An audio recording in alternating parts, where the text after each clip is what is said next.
తెలంగాణలో మున్సిపల్ ఎన్నికలు మంత్రులకు అగ్ని పరీక్షగా మారాయా? మున్సిపల్ ఎన్నికల్లో ఫలితాలు తలకిందులైతే మంత్రి పదవులు ఊస్టింగే అని హైకమాండ్ వార్నింగ్ ఇచ్చిందా? పార్టీ పెద్దల వార్నింగ్తో కొందరు మంత్రులు ఎన్నికల ప్రచారాన్ని హోరెత్తిస్తున్నారా? ఒకవేళ కొందరు నేతల అడ్రస్ గల్లంతైతే మాత్రం మంత్రి పదవులు పోవడం ఖాయమా? Let's watch the story.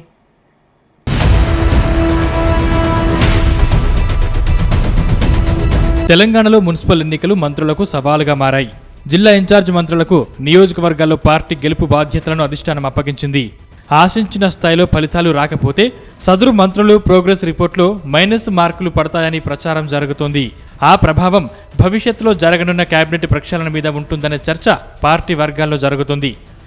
ఈ విషయం గ్రహించిన మంత్రులు ఎన్నికల షెడ్యూల్ వచ్చిన తెల్లారి నుంచే తమకు అప్పగించిన నియోజకవర్గాల్లో పర్యటిస్తున్నారు.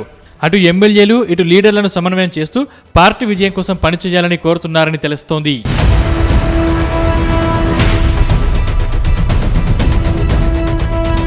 ఇక మున్సిపల్ ఎన్నికల కోసం ఇన్ఛార్జ్ మంత్రులకు ఇప్పటికే బాధ్యతలు అప్పగించారు. ఆయా జిల్లాల్లో మున్సిపాలిటీలు, కార్పొరేషన్లలో పార్టీ అభ్యర్థులను గెలిపించే బాధ్యత మంత్రులదే అని తేల్చి చెప్పారు. అలాగే ఎన్నికలు ముగిసే వరకు అక్కడే ఉంటూ అభ్యర్థుల ఎంపిక, ఎన్నికల ప్రచార బాధ్యతలను చూసుకోవాలని ఆదేశించారు. మరోవైపు పార్టీకి కావలసిన సహాయ సహకారాలు అందించాలి. ఒక రకంగా ఆ పార్లమెంటు నియోజకవర్గంలోని మున్సిపాలిటీలు, కార్పొరేషన్ గెలుపు ఓటములకు మంత్రుల బాధ్యత వహించాల్సి ఉంటుంది.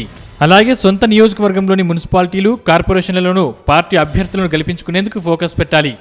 లేకపోతే సొంత నియోజకవర్గంలో మంత్రికి పట్టు లేదని విమర్శలను ఎదుర్కోవాల్సి ఉంటుంది. అటు ఇన్ఛార్జిగా ఉన్న ఏరియాతో పాటే సొంత నియోజకవర్గంలోనూ పార్టీ అభ్యర్థులను గెలిపించుకోవాల్సిన బాధ్యత వారిపైనే ఉంచడంతో మంత్రులకు పురపోరు సవాలుగా మారింది.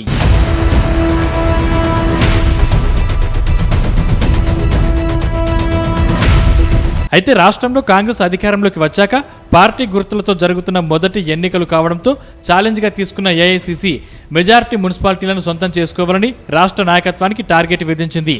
అందుకోసం మంత్రులకు ఇన్ఛార్జి బాధ్యతలు అప్పగించింది. దాంతో ఈ ఎన్నికలు మంత్రుల పనితీరుకు నిదర్శనమని, ఆశించిన స్థాయిలో ఫలితాలు రాకపోతే చర్యలు ఉంటాయనే చర్చ పార్టీ వర్గాల్లో జరుగుతోంది. ఒకవేళ ఫలితాలు తలకిందులైతే ఆయా మంత్రుల ప్రోగ్రెస్ రిపోర్ట్లో మైనస్ మార్కులు పడతాయని టాక్ సైతం వినిపిస్తోంది. కేవలం మైనస్ మార్కులు పడితే పర్వాలేదు, కానీ ఏకంగా ఉన్న మంత్రి పదవి పోవడమో లేక శాఖలు మారడమో జరిగే అవకాశం ఉందని ప్రచారం ఉండడంతో మంత్రులు రోజులో ఎక్కువ టైం తమకు అప్పగించిన నియోజకవర్గాల్లోని మున్సిపాలిటీలపై ఫోకస్ పెట్టినట్టు తెలుస్తోంది.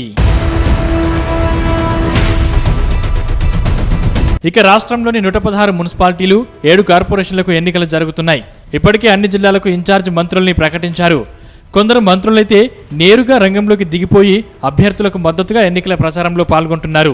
ముఖ్యంగా ఖమ్మం జిల్లాలో కాంగ్రెస్ అభ్యర్థులకు మద్దతుగా మంత్రి పొంగులేటి భారీ రోడ్ షోలు, ఇంటింటి ప్రచారం నిర్వహిస్తున్నారు. అలాగే ఇతర మంత్రులు సైతం ప్రచారాన్ని హోరెత్తిస్తున్నారు. మరోవైపు కొందరు మంత్రులు ఇంకా ప్రజాక్షేత్రంలోకి రాలేదని తెలుస్తోంది. అలాంటి మంత్రులకు ప్రజలు షాకిస్తే మాత్రం వారి పదవులు ఊస్టింగ్ అవుతాయని గాంధీభవన్ వర్గాల్లో జోరుగా చర్చ జరుగుతుంది. మొత్తంగా ఏ మంత్రి ఏ స్థాయిలో పనిచేశారో తెలియాలంటే మాత్రం ఈ నెల 13వ తేదీ వరకు ఆగాల్సిందే అంటున్నారు.